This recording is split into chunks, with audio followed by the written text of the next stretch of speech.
radii of curvature of a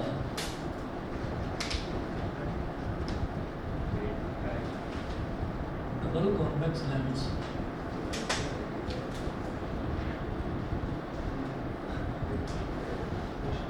the radii of curvature of a double convex lens of glass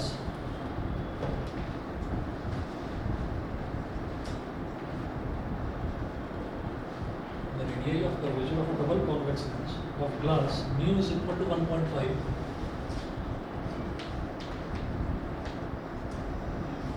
mu is equal to 1.5 r in the ratio 1:2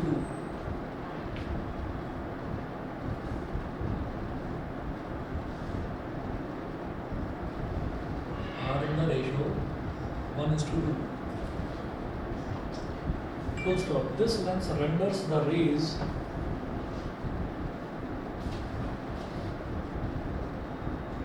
this lens renders the rays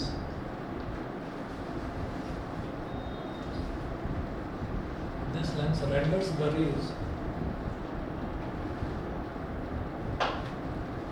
parallel renders the rays parallel coming from an illuminated filament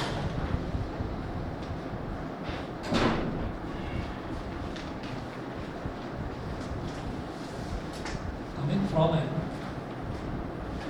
illuminated filament at a distance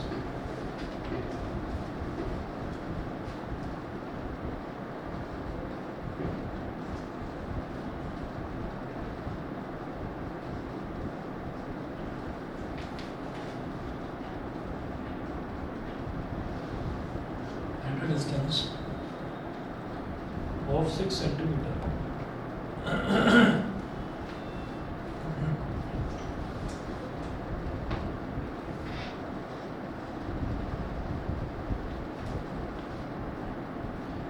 First of calculate the radii of curvature of its surfaces.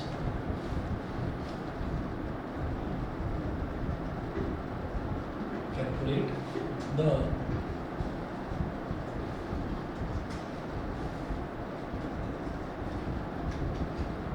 radii of curvature of its surfaces.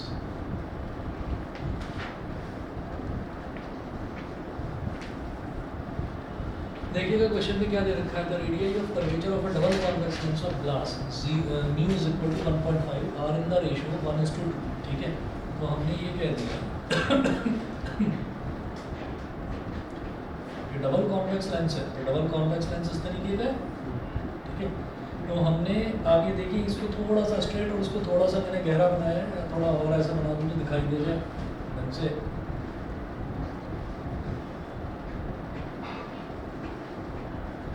इस तरीके का हमने बनाया ठीक है तो इसका मतलब क्या है इसका ये इस तरीके का प्रॉपर शेप का ना बनाने का मतलब क्या है कि पहले वाले का रेडियस कुछ और है दूसरे वाले का रेडियस कुछ और है ठीक है तो हम ये कहेंगे जब डबल कॉन्वेक्स लेंस की बात हम करेंगे तो इसमें हम ये बोलेंगे कि भाई जो पहला वाला सरफेस है उसका रेडियस जब मैं निकालूंगा तो वो R1 वो यहाँ से मेजर करा जाएगा ठीक है तो हम ये कहेंगे R1 is equal to जो रेडियस ऑफ कर्वेचर है they are in the ratio of 1:2 radius of curvature are in the ratio 1:2 तो R1 हो गया 1x एंड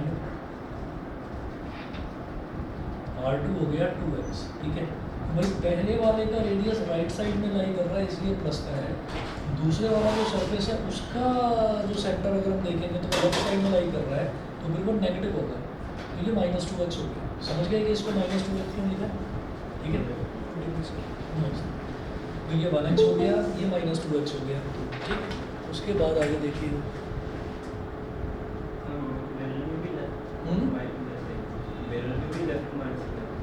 हाँ मिरर को भी लेफ्ट को तो माइनस में ही रखते हैं हमेशा ठीक है R1 की वैल्यू 1x हो गई R2 की वैल्यू -2x हो गई अब वो कह रहे हैं this lens renders the rays parallel coming from an illuminated filament at a distance of 6 centimetre तो यहाँ पर 6 सेंटीमीटर जो है 6 सेंटीमीटर के डिस्टेंस से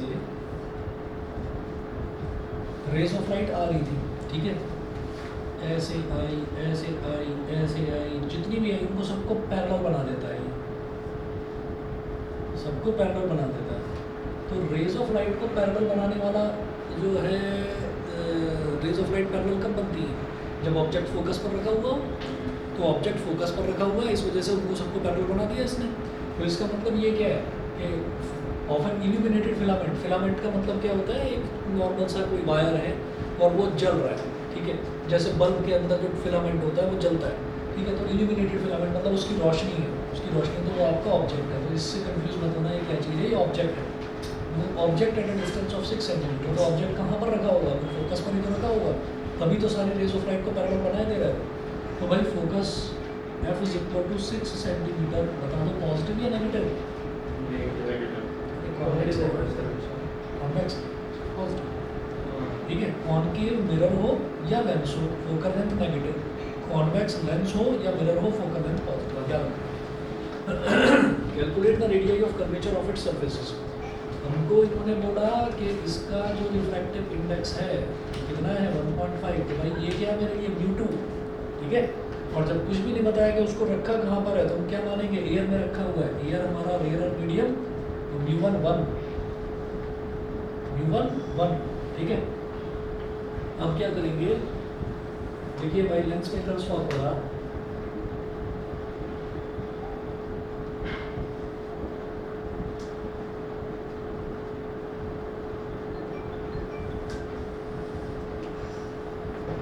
F is equal to μ2 minus μ1 upon μ1 1 upon R1 minus 1 upon R2 ठीक है। हाँ जी, 1 upon फोकल लेंथ कितनी है, 6, 1 upon 6 is equal to 1.5 minus 1 upon 1, R1 1x, R2 minus 2x।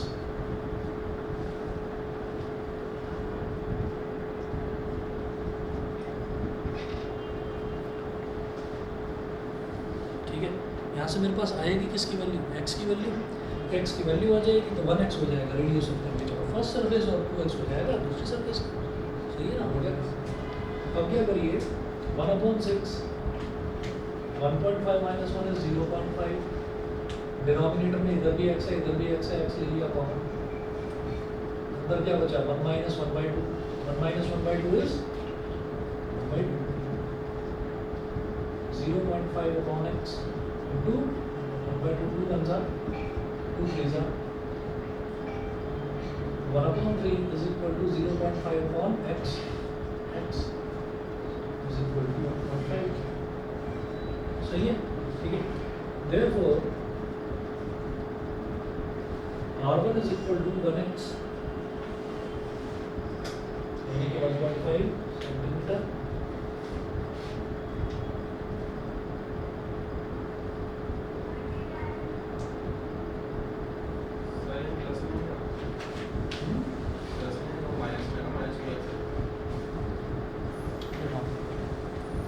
सही कह रहे सारा डन। देखिए R2 की वैल्यू -2x थी, मैं -2x लिखना भूल गया, -2x तो माइनस माइनस प्लस हो जाएगा।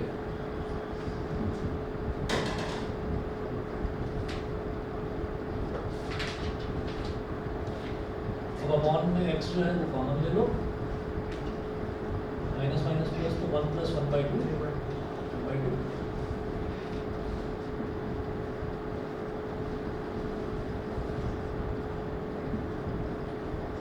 x इधर ले आओ, 3 का 9, ये हो गया 4.5। R1 is equal to 4.5 centimetre और R2 is equal to -9 centimetre. सही है भाई, R1 क्या था 1x और R2 क्या था -2x, तो R1 R2 दोनों की वैल्यू आ गई। बताइए क्लियर है?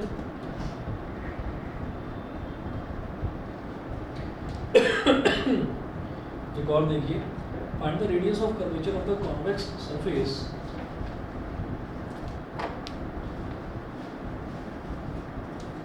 अच्छा ये वाला क्वेश्चन तो कभी एग्जाम में आया नहीं, लेकिन अब जो लिखवा रहा हूँ ये 2010 में आया है। Find the radius of curvature. Sir paper में डायग्राम बनाना जरूरी है? नहीं, वो तो मैंने आपको समझाने के लिए बनाया, इसमें जरूरी नहीं। Find the radius of curvature of the convex surface.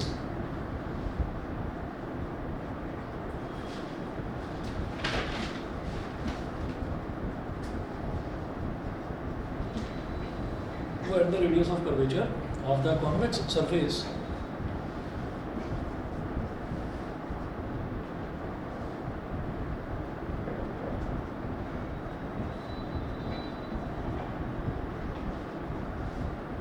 and the radius of curvature of the convex surface of a plano convex lens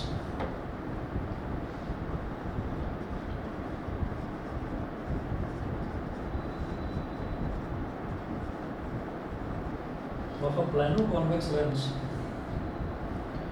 whose focal length is 0.3 meter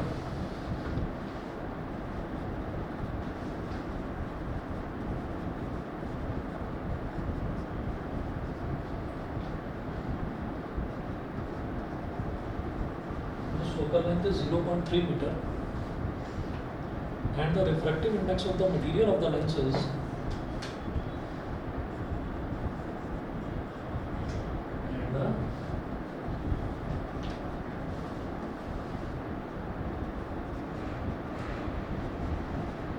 refractive index of the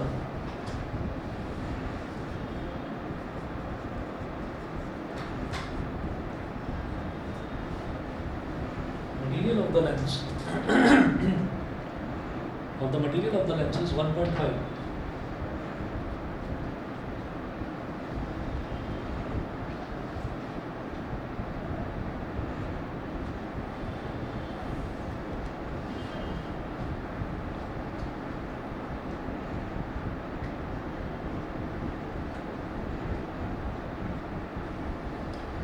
तो देखिएगा, find the radius of curvature of the convex surface of a plano convex lens whose focal length is 0.3 metre. ठीक है, तो plano convex lens जब ये बोला जाएगा तो हाँ, एक प्लेन है और एक कॉन्वेक्स सरफेस है। ठीक है, लेकिन प्लेन कौन सी सरफेस है, पहली या दूसरी? तो हम ये कहेंगे पहली सरफेस। प्लानो कॉन्वेक्स लिखा हुआ है तो पहले प्लेन सरफेस बनाओ फिर कॉन्वेक्स सरफेस बनाओ।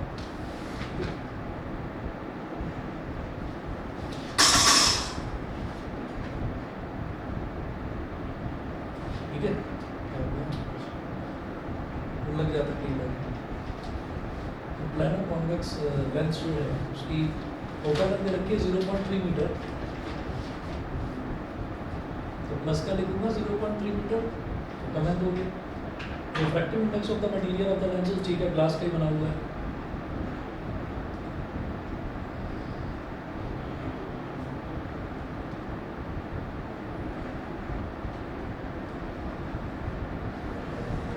अब एक बात बताइए, इसका कुछ रेडियस ऑफ कर्वेचर होगा क्या ये पहले वाले का? बिल्कुल सही। तो इसका मतलब क्या है कि इसका स्फीयर कितना बड़ा बनेगा? हम ये कहेंगे इतना बड़ा बनेगा कि कहीं इन्फिनिटी पर जाकर स्फीयर बन जाएगा। तो जब इन्फिनिटी पर बन गया तो इसका मतलब उसका रेडियस भी इन्फिनिटी हो गया, बहुत बड़ा रेडियस। ठीक है, अगर इसका अगर मैं स्फीयर बनाना चाहूँ तो कर्व डैश का स्फीयर बन जाएगा, छोटा बड़ा जैसा भी बनेगा ना इसका तो स्फीयर। लेकिन ये प्लेन सरफेस को ऊपर उठाओ कि हाँ जी इन्फिनिटी पर जाकर कहीं पर ये मोड़ आएगा, इसमें कहीं कर्व बनेगा तो बन जाएगा इसका स्फीयर। तो हम ये कहेंगे फिर उसका रेडियस कितना होगा, तो हम कहेंगे रेडियस भी इन्फिनिटी। तो भाई रेडियस इन्फिनिटी होगा, लेकिन अगेन ये पहली सरफेस है तो इसका वो किस तरफ बनेगा, सेंटर इस तरफ। तो हम ये कह देंगे R1 = प्लस का इन्फिनिटी एंड R2 = नहीं पता, माइनस का x बोल दो उसको। ठीक है, क्योंकि ये है ना सेकंड सरफेस, उसको माइनस x बोल। क्लियर? अच्छा जी, और क्या पूछ रहे थे? V2 हो गया, V1 लिखो 1। सर इसको हमने फोकस पॉजिटिव के लिए है क्योंकि कौन सा लेंस है ये? प्लानो कॉन्वेक्स है, तो इस वजह से फोकस पॉजिटिव नहीं है।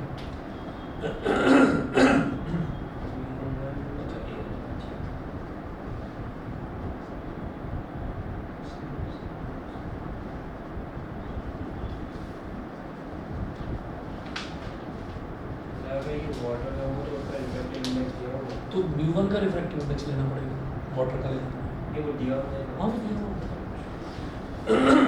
4/3 4/3 होता है वाटर।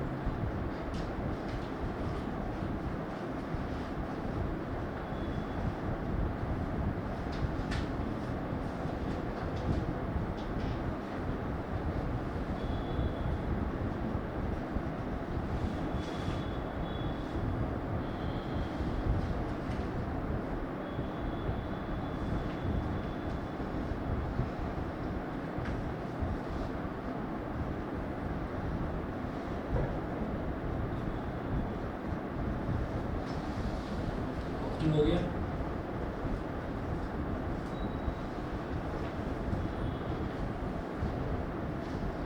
हाँ जी, 1/0 इन्फिनिटी होता है तो 1/∞ होता है 0 प्लस 1/x, ये हो गया।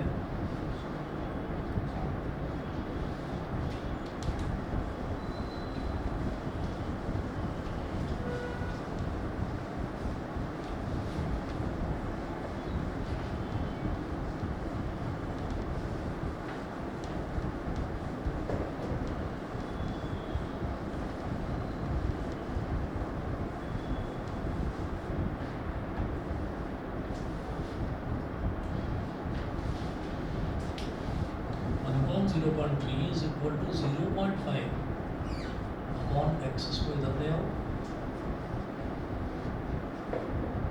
0.15 मीटर x की वैल्यू। तो ये आपका radius of curvature of the convex surface 0.15 metre, यही है आंसर। ठीक है, अगला देखिएगा।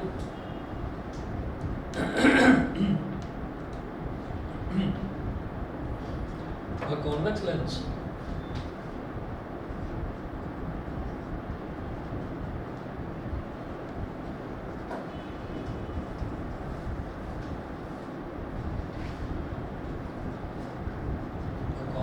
of focal length 0.2 meter and made of glass.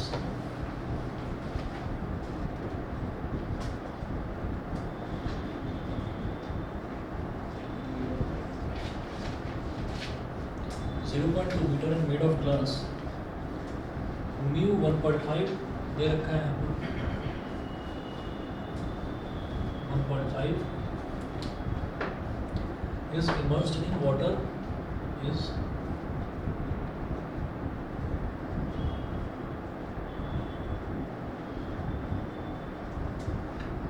immersed in water,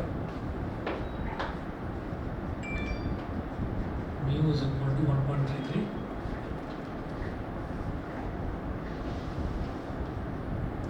Find the change in the focal length of the lens.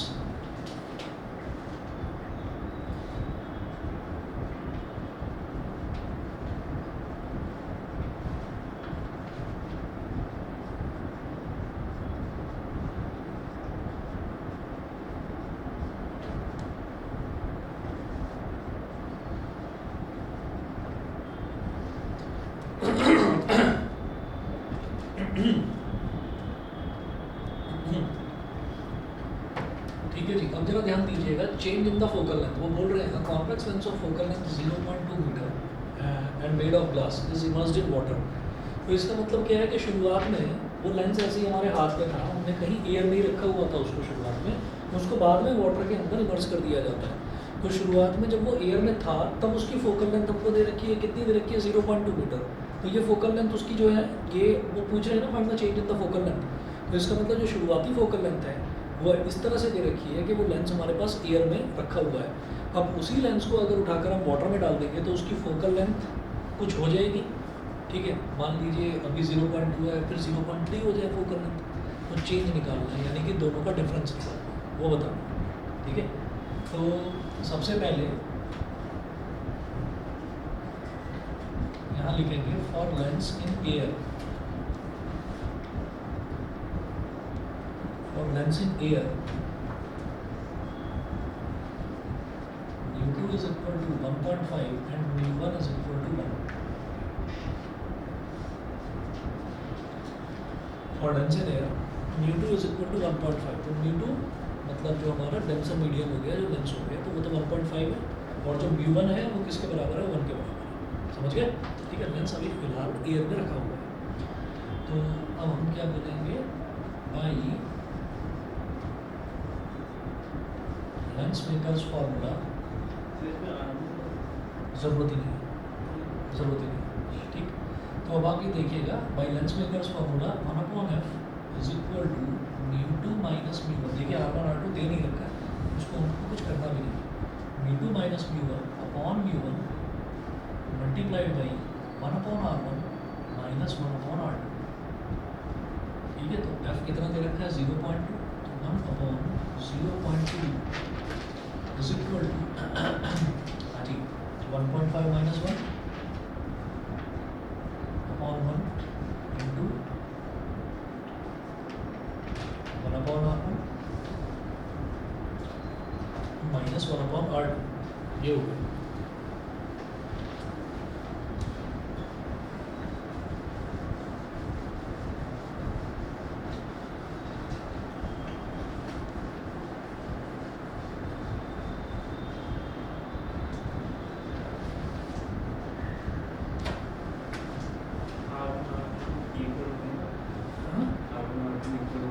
नहीं कुछ नहीं, छोड़ो ना उस पर, बताता हूँ कि ये कितना हो गया, ये हमारे पास आ गया 1/0.2 is equal to 0.5 multiplied by 1/R1 minus 1/R2। ये 0.5 को इधर ले आओ, 1/0.10 हो जाएगा।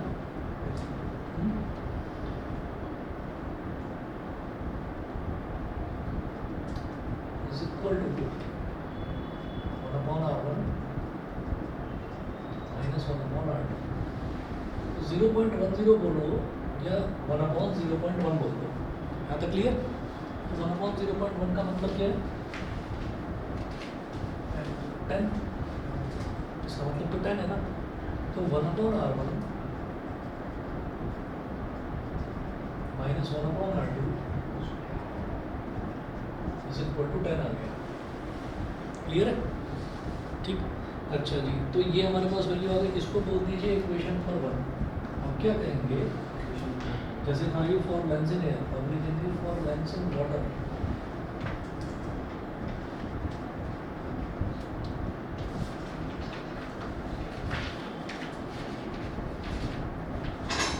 और लेंस इन वाटर, तो इसके लिए एक काम करेंगे, जैसे वाटर का है तो वाटर का रिफ्रैक्टिव इंडेक्स इन्होंने 1.33 दे रखा है। 1.33 ना लिखकर आप 4/3 लेना, उसको आसान रहेगा कैलकुलेशन। 4/3 अगर आप इसको डिवाइड करोगे तो 1.3333 यही आता चला जाएगा। अब क्या है कि वो वाटर में रखा हुआ है लेंस, ठीक है, लेंस वाटर में रखा हुआ है। तो जैसे मान लीजिए ये हमारा लेंस है, इसको ठीक से बना लो, ये लेंस है, तो इधर तो वाटर है, ठीक है, और इधर क्या है, ग्लास है। ठीक है, तो डेंसर रेयर मीडियम तो वाटर हो गया, यानी कि μ1 तो वाटर हो गया, और μ2 क्या हो गया, ग्लास हो गया। तो वाटर ये क्या हो गया, 4/3, और μ2 इसको भी जानबूझकर 1.5 में लिखकर इसको 3/2 लिख लो, इसको 3/2 लिख लो, कैलकुलेशन में आसानी रहेगी।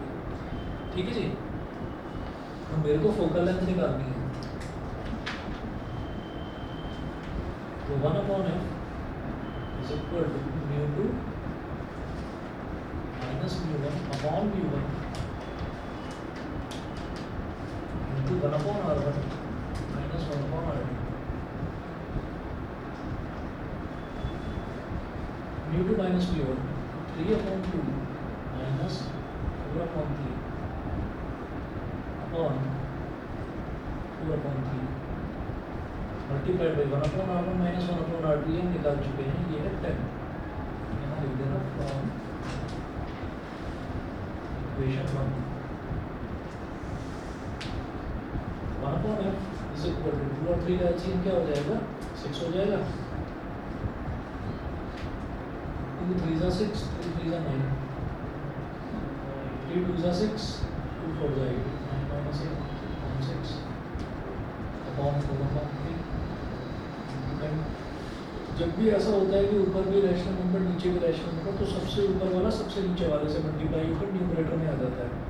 9 माइनस 8 क्या हो गया 1 इंटू 3, और ये बीच वाले आपस में मल्टीप्लाई होकर डिनोमिनेटर में आ जाता है 6 और ऊपर न्यूमरेटर में 10 तो गई। फोकल लेंथ निकालना है, रेसिप्रोकल ले लो अभी के। 6 4 दा 24 अपॉन 3 इंटू 10 सही है ना।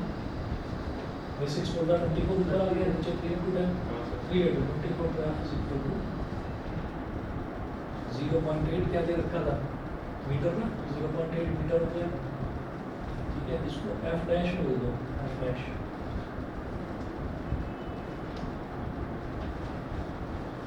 ये हो गया। ये है क्या आंसर? नहीं, चेंज इन फोकल लेंथ बोल रहे हैं, change in focal length f dash minus f। ठीक,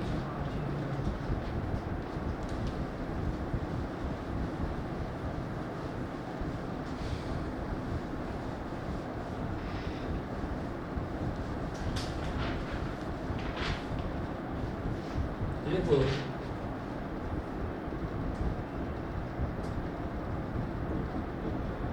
चेंज इन फोकल लेंथ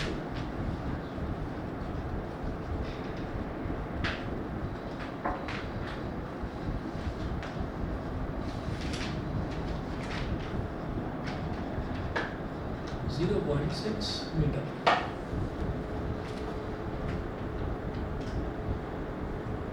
ठीक है, इन्होंने 1.33 लेकर इसको सॉल्व किया होगा तो इनका 0.58 मीटर आ रहा है, हमारा 0.6 आ रहा है ना, हमारा ज़्यादा सही है। तो ये हो गया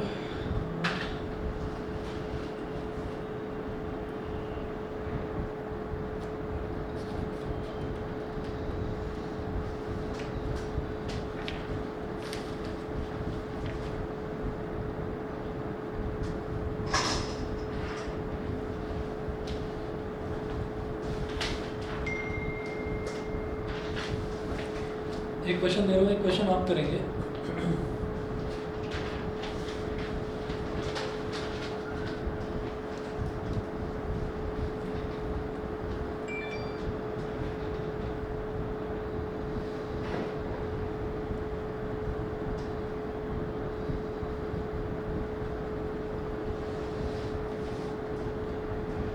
The degree of curvature of a double convex lens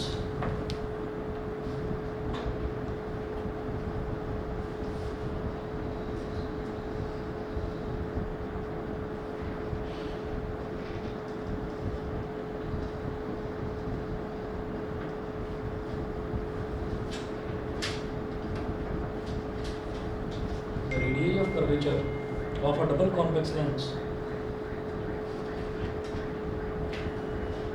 are 10 centimeter and 20 centimeter respectively.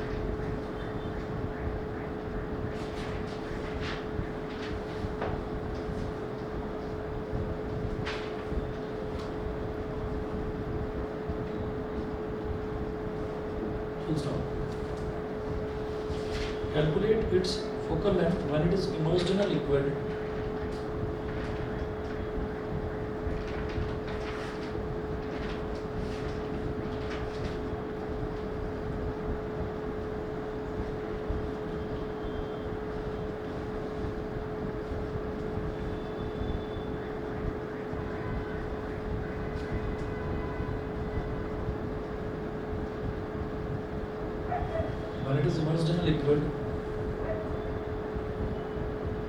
of refractive index 1.65.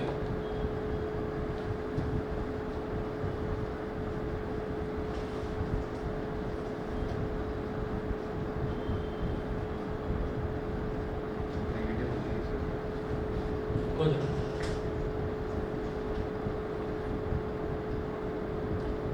state the nature of the lens in the liquid.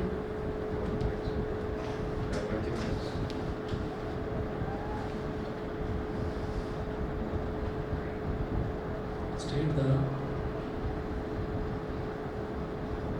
nature of the lens in the liquid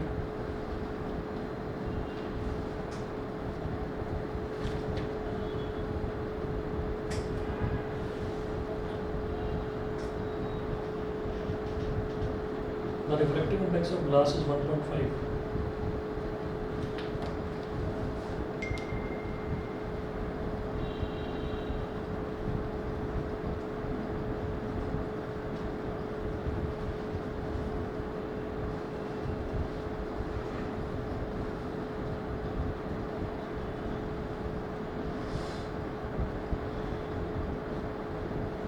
The refractive index of glass is 1.5. ठीक है जी, करिए जरा।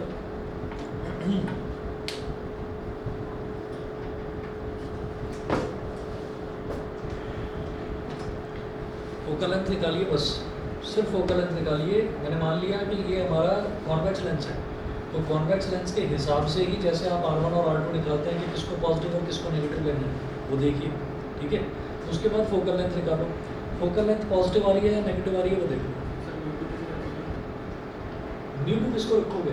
μ2 आपको इसी को रखना है जिसमें लाइट एंटर हो रही है, तो μ2 आपको ग्लास को ही रखना है। जो हाँ, तो कोई बात नहीं, आने दो। इसको 3/2 लिखोगे, फिर इसको भी कुछ लिखोगे, है ना? कर दो। ठीक है, मुझे 1 मिनट दीजिए, आप लोग ट्राई करो जरा इसको।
-73.3 है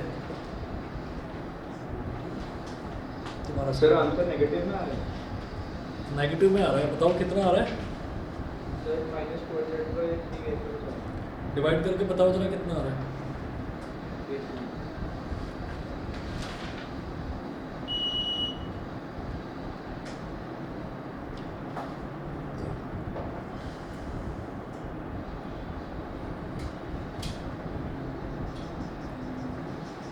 सर -66.6 है सर। बेटा -73.3 आ रहा है, और नेचर भी लिखा हुआ है ना, negative value of F indicates that the lens becomes diverging when it is immersed in the given liquid. हमने उस लिक्विड में डाल दिया तो उस लिक्विड का रिफ्रैक्टिव इंडेक्स आप देख लो सॉलिड से भी ज़्यादा है, ठीक है, तो वो डाइवर्जिंग बन जाएगा। वैसे तो मुझे मालूम है कॉन्वेक्स लेंस है तो कॉन्वेक्स लेंस का नेचर कन्वर्जिंग होता है, लेकिन वो डाइवर्जिंग बन जाएगा उसमें जाकर।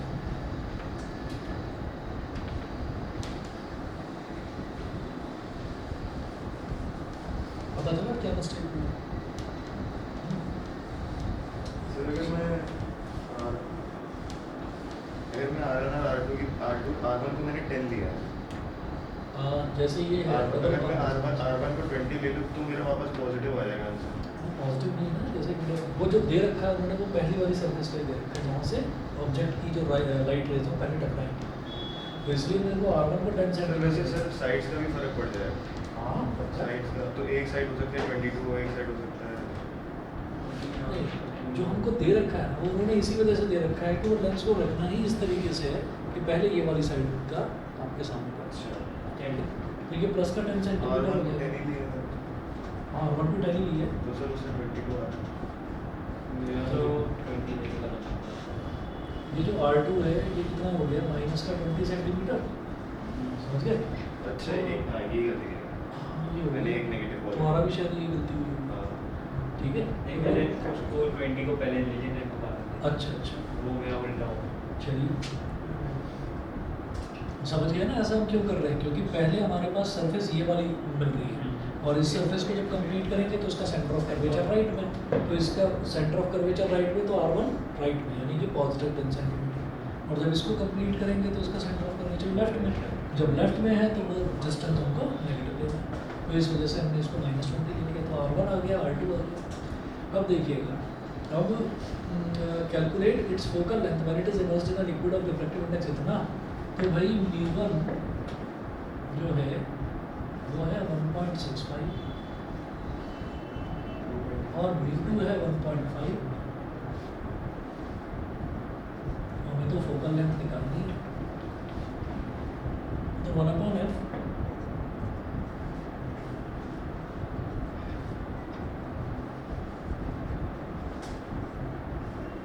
μ2 माइनस μ1/μ1, ठीक है, इंटू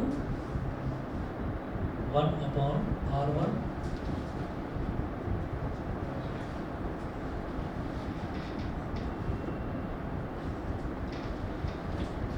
तो 1.5 माइनस 1.65। एक्चुअली सर मेरा 22 हमारी 22 होती है अच्छा और उसको 3 से डिवाइड करना था, वो प्लस करके हो गया। और 1/10 माइनस 1/-20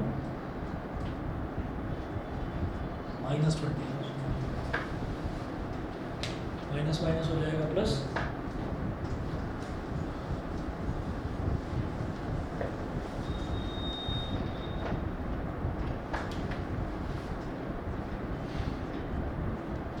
तो 1.50 समझो 1.65 तो कितना आ जाएगा, तो 1.65 में से 1.50 तो 0.15 नेगेटिव का, तो -0.15 अपॉन 1.65, ठीक है, और ये हो गया 1/10 प्लस 1/20। इधर भी डेसिमल के बाद 2 डिजिट, इधर भी डेसिमल के बाद 2 डिजिट, डेसिमल से डेसिमल कैंसिल आउट हो गया, 5 3 15 और 5 11 था, 5 3 15 और 33 आ रहा है, अब 3 लगाना 3 ठीक है, तो 1/f is equal to -1/11 multiplied by, और ये आ गया डिनोमिनेटर में 20, तो 3/20 3/20 ये हो गया नहीं, 1 सर। अपॉन है हाँ हाँ ये सही है सही है अच्छा हाँ सॉरी ठीक तो 1 upon f is equal to क्या हो गया -3 अपॉन 11 इंटू 20 अब f is equal to 11 into 20 upon -3 ठीक है और 3 6 are 18 3 6 are 18 और 20 माइनस 18 कितना हो जाएगा 2 फिर से 6.6666 ये याद आ रहा है तो 6.67 बोल दो ठीक तो f इज इक्वल टू 11 7 जा 77 7 कैरी आ गया 11 6 जा 66 66 और 7 66 और 7 73 7 आ गया 11 6 जा 66 और 7 73 माइनस का 73.37 सेंटीमीटर बताइए जी क्लियर है ठीक है चलिए जी ये हुआ तो इस तरीके से ये हैं भी इसके क्वेश्चंस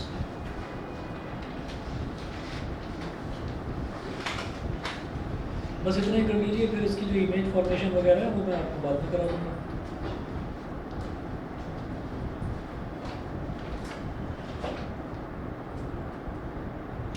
और दूसरी क्वेश्चन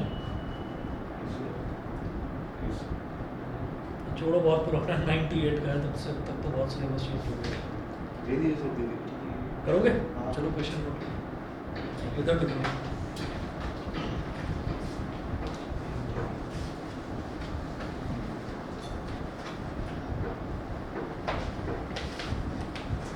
लेंस फॉर्मूला के क्वेश्चंस ये वाले जो हैं ये काफ़ी इंपॉर्टेंट हैं इसमें नेगेटिव और पॉजिटिव साइन का ध्यान रखना कई बार गलती हो जाती है तो क्वेश्चन है an equiconvex lens of focal length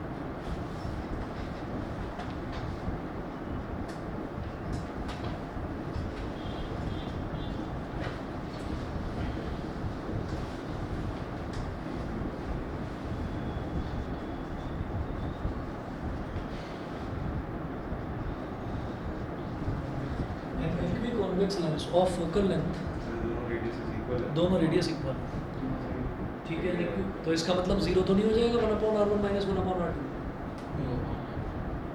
नहीं क्या बोल रहे थे कुछ बोल रहे थे नेगेटिव लेंगे 2/r होगा हाँ सर ये चीज़ क्लियर है ना सभी को नहीं कटेगा नहीं ना रुको जरा an equiconvex lens of focal length 15 centimeters cut into two equal halves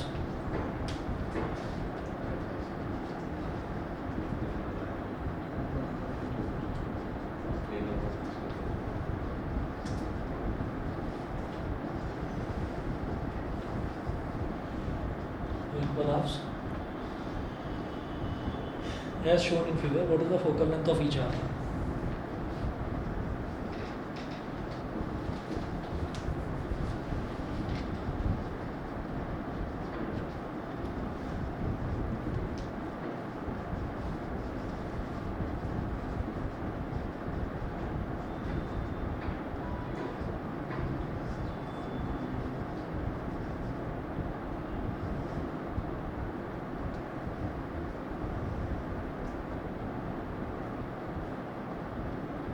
is cut into two equal halves. ये सारी लेंसेज को ऐसे हम काटते हैं और टू इक्वल हाफ्स का मतलब क्या है कि दोनों का रेडियस जो है वो सेम है तो हमने क्या करा कि जो इधर वाला रेडियस है वो पॉजिटिव लेते हैं r1 is equal to r ले लिया इधर वाले रेडियस को नेगेटिव लेते हैं तो r1 is equal to -r हो गया ठीक है वो कह रहे हैं आपको बस फोकल लेंथ निकालनी है तो फोकल लेंथ कैसे निकालेंगे an equiconvex lens of focal length 15 centimetre तो is cut into two equal halves as shown in figure. What is the focal length of each half?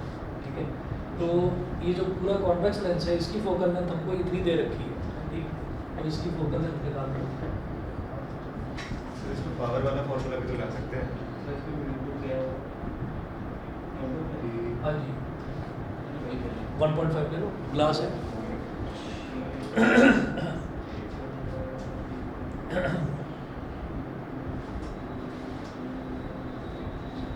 ये एक काम करिए कुछ लो ही मत म्यूट ही रहने दो बस म्यूट रहने दो बस तो mu2 is equal to mu2 और mu1 इज इक्वल टू 1, क्योंकि ये में रखा हुआ 1/f is equal to mu2 minus mu1 upon mu1।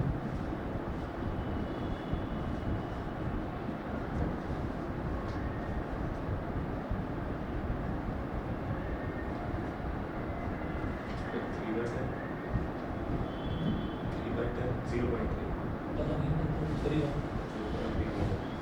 mu2 minus 1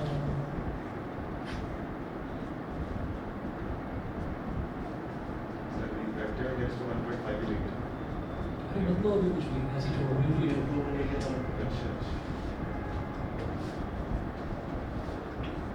minus minus plus आ हो गया 1/r प्लस 1/r कितना हो गया 4।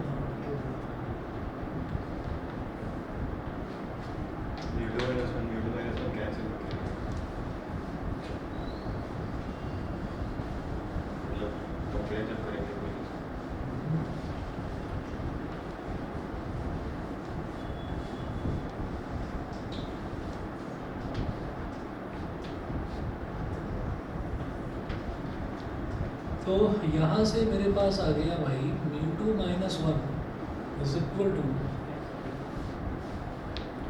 ये r इधर चला जाएगा 2 इधर आ जाएगा r/30, इसको इक्वेशन पर on mu2 minus 1 is equal to r/30। अब क्या करेंगे, अब इसको 2 इक्वल हाफ्स में डिवाइड कर दिया गया। लेंस अंदर से खोखला तो होता नहीं कि ये टुकड़ा अलग हो गया तो वो मिरर बन जाएगा, वो क्या बन जाएगा। तो मैंने ये कहा कि ये ऐसे बन गया। सर एक की नेगेटिव आएगी, एक पॉजिटिव आएगी।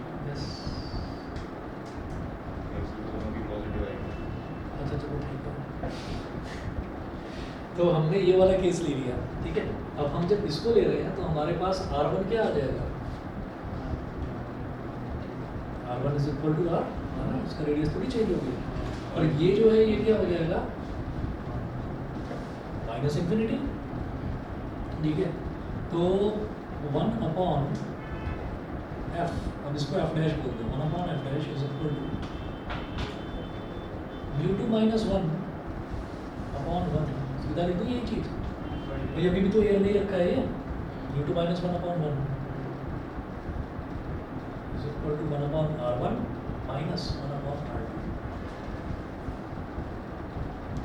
1/f dash is equal to mu2 minus 1 की वैल्यू हमको पता है r/30, 1/r minus 1/ minus infinity, और माइनस माइनस प्लस हो गया 1/इंफिनिटी 0 हो गया। 1/f dash is equal to r/30 into 1/r। ये पूरा खत्म हो गया, 0 हो गया, r से r कैंसिल आउट हो गया, 1/30 f dash is equal to 30 centimetre, 30 centimetre, ठीक है। 0.3 मीटर।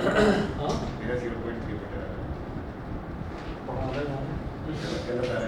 अरे सही है, ठीक है, समझ गए। अच्छा, अगर आप ये वाला टुकड़ा भी लेंगे ना, प्लानो कॉन्वेक्स लेंस, मतलब आप इधर से प्लेन वाला और इधर वाला कॉन्वेक्स सरफेस लोगे, तब भी रिजल्ट यही है ना, वो 30 ही है।